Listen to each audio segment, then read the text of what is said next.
Hi everyone. It's been a month now since I've had my Community Fibre broadband, so I thought it was time to do a bit of review of how it's been. So in this video, I thought we'd take a look at the service that I got, why I bought it, a little look at the installation process, and of course we'll do some speed tests, and then a few bits that I've learned along the way. So let's start with the service that I bought. So if we head over to the Community Fibre website and then just have a quick look at their packages, there's a few that they have available.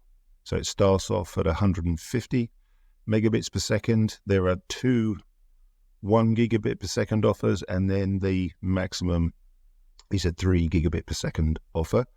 The difference between the two 1 gigabit per second offers is Wi-Fi coverage, so I'm assuming that's either a better router or it's some Wi-Fi mesh nodes. I'm not quite sure which, but given that I was not going to be using their router, I'm using my own Asus router, I opted for this 1 gigabit per second package on a 2-year contract for £25 a month. You've got a download speed of 920 megabits per second, and that's symmetrical, so it's also upload at 920 megabits per second.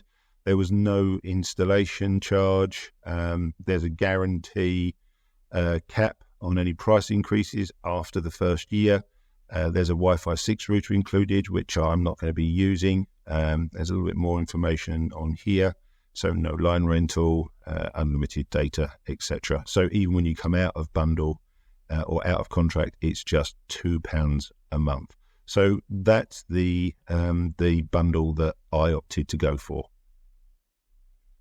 Okay, so I thought it'd be useful to go through the reasons I went with Community Fibre, and then at the end of the review I can say if the service met my expectations. So stay tuned to the end of the video and I'll go through my conclusions. The first point is having fibre to the premises. This was important for me. Fibre provides much better speeds than copper.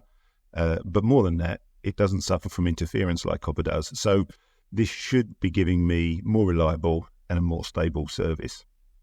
Second, speed, obviously.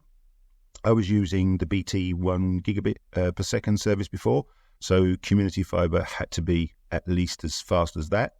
Third, unlike many, Community Fibre, their service is fully synchronous, which means the upload and download speeds are going to be the same. BT was a bit weak in this area, in my opinion, with a non-synchronous service only providing me with 110 megabits per second upload. Community Fibre promised 1 gigabit per second up and down. And then last, but no means least, is the price. Community Fibre, I felt, would be much better value for money, with prices substantially lower than the competition provided. So let's just take a look at how Community Fibre compares with the other big providers in the UK on price. Okay, so I found this price comparison on the Community Fibre website, comparing themselves with BT, Sky, Virgin and TalkTalk. I have checked on all of these price points and feature points on the various websites, but I thought this was quite a nice summary, so I'll use this to go through it. This is for the 1 gigabit per second service, as that's the one I'm using. So if you look at the Community Fibre package compared to the others, download speed 920, BT and Sky 900, TalkTalk 944, Virgin slightly higher at 1130 megabits per second, so slightly faster. All of them are unlimited, which I think is the case with all broadband providers these days.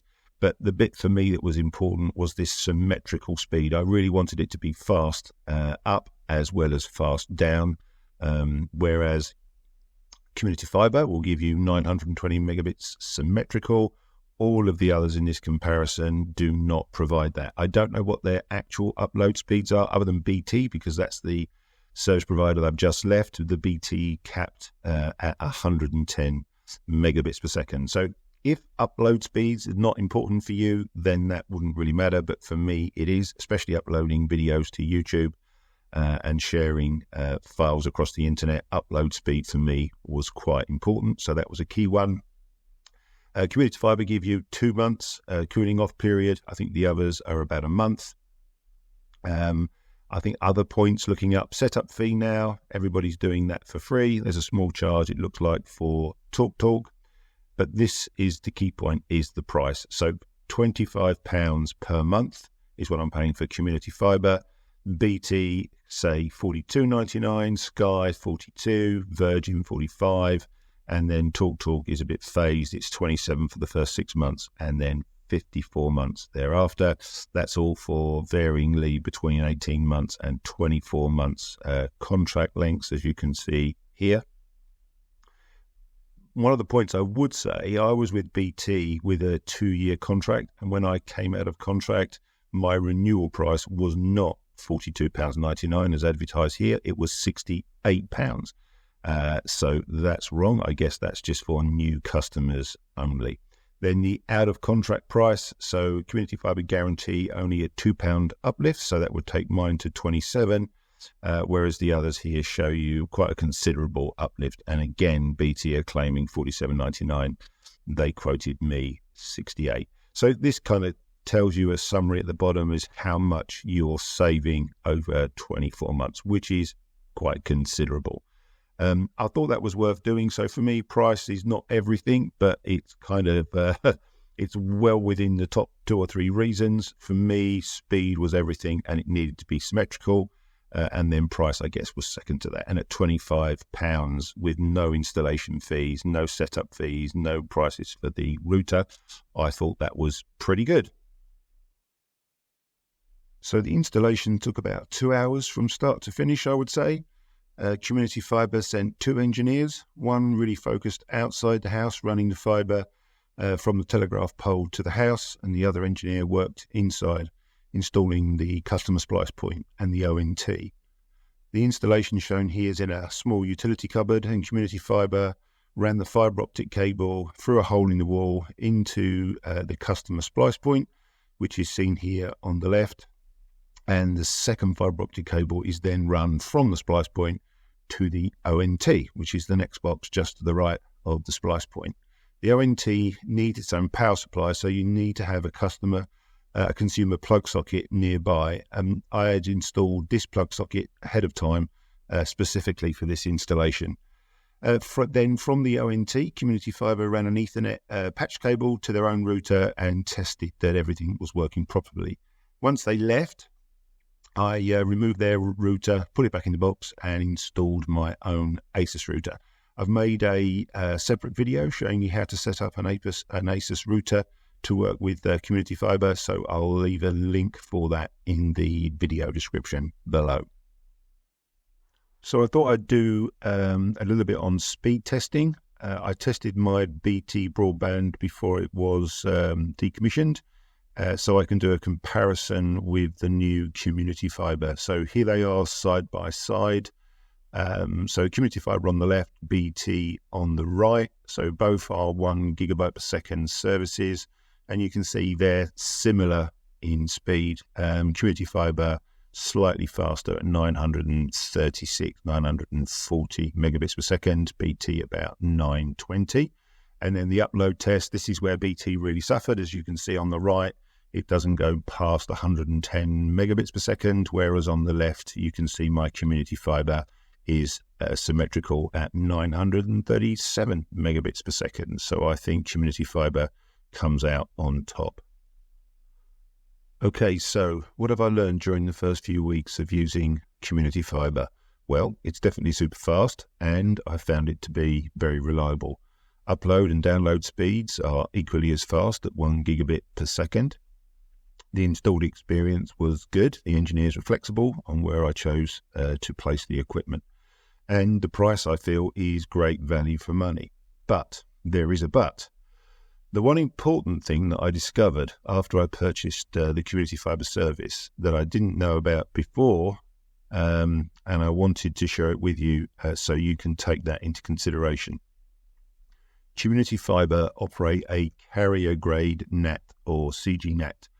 Why is that important? Well, with regular NAT, a single public IP address is shared by multiple devices behind your router.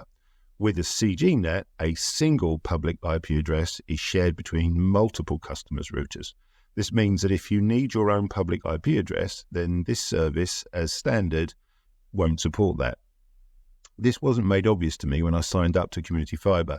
I use a VPN server on my home network so that I can connect to my network remotely, and that requires a public IP address, which is something I did have with BT as standard. So with a carrier-grade NAT or CGNet, this just can't happen. So I called Community Fibre, their customer service, and they confirmed that they do provide a private IP address, but only for their 3 gigabit per second service as standard, not for the 1 gigabit per second service. It is something you can buy as an add-on, however. They charge you a few pounds extra per month, and even with the additional cost, the overall service is still cheaper than many of the other providers. However, I do feel this should have been more obvious on their website. I certainly didn't see it when I was reviewing the pricing options. So after speaking to customer services, they were kind enough to provide the IP address for me free of charge. So I have to say, I do appreciate that. So if you are considering signing up to Community Fibre and you need your own IP address, make sure you take that into account when placing your order, as it affects the total monthly cost and the services that you can use on your home network. So anyway, that's it for me. I hope you found this review helpful. If you did, please consider subscribing to the channel. It really does help me out. And I look forward to seeing you all in the next video. Take care, everyone.